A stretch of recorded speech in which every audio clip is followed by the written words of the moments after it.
Hello everyone, আসসালামু আলাইকুম। Welcome back to my YouTube channel Tanu cooking and blog চ্যানেলে সবাইকে স্বাগত। আজ আমি তোমাদের সাথে এই ইফতারি স্পেশাল রেসিপি তোমাদের সাথে শেয়ার করব।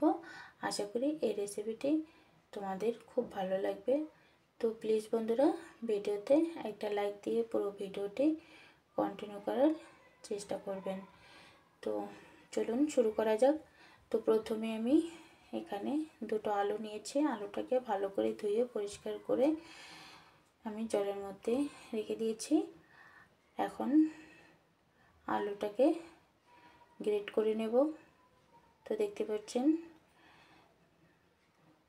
আমি একটা হ্যান্ড গ্রেটার নিয়েছি, তো সেটা দিয়ে কিন্তু আমি আলুটাকে গ্রেট করে নেব। আর আলুটাকে এই ছিদ্র দিয়েই কিন্তু বড় বড় ছিদ্র দিয়ে কিন্তু আলুটাকে গ্রেট করতে হবে। তো দেখতে পাচ্ছেন আমি কিন্তু আলুটাকে গ্রেট করে নিয়েছি।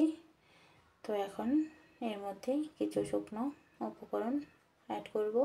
তো প্রথমে আমি লবণ দিয়ে দিলাম, স্বাদ মতো লবণটা দিয়ে দেবেন।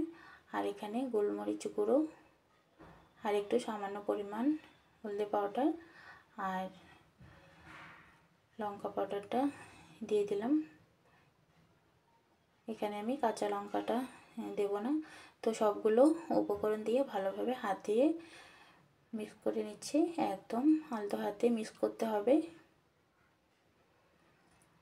এখন দিয়ে দিচ্ছি 2 চামচ ময়দা দিয়ে দিলাম আর 2 চামচ কর্নফ্লাওয়ার। তো দিয়ে আবারও হাত দিয়ে ভালোভাবে মিক্স করে নেব। তো এখানে একদম আলতো হাতে মিক্স করতে হবে। তো দেখতে পাচ্ছেন সবগুলো উপকরণ দিয়ে এখন আমি হাত দিয়ে মিক্স করে নেব। একদম আলতো হাতে মিক্স করতে হবে।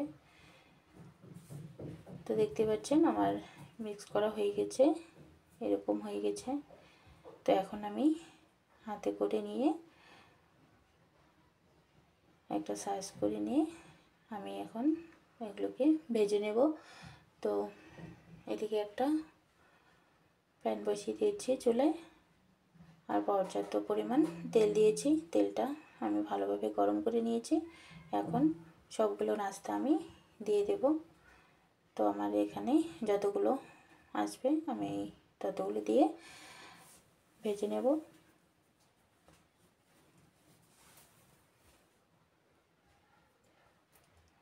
তো দেখতে পাচ্ছেন এখানে আমি সবগুলো দিয়ে দিলাম আর এভাবে উল্টে পাল্টে একটু লাল লাল কালার করে আমি কিন্তু ভেজে নেব। তো খুব সুন্দর একটা রেসিপি। আপনারা চাইলে সকালে বা বিকেলের নাস্তায় এটা বানিয়ে নিতে পারবেন খুব কম সময়ের মধ্যে। আর খুব উপকরণ দিয়ে কিন্তু এই নাস্তাটি তৈরি হয়ে যায় একদম ঝটপট, যে কেউ বানিয়ে নিতে পারবেন। তো দেখতে পাচ্ছেন সবগুলো নাস্তা আমার ভাজা হয়ে গেছে। এখন আমি প্লেটের মধ্যে তুলে নিচ্ছি।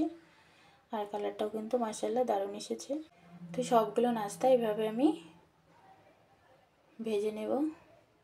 এখন আমি একটা প্লেটের মধ্যে সার্ভ করে দেখাচ্ছি। মাশাআল্লাহ দেখতে কিন্তু দারুণ হয়েছে আর খেতেও অসাধারণ হয়েছে। আশা করি আমার এই রেসিপিটি আপনাদের ভালো লেগেছে। ভালো লাগলে লাইক শেয়ার কমেন্ট অবশ্যই করবেন। তো সবাই ভালো থাকবেন, সুস্থ থাকবেন। আল্লাহ হাফেজ।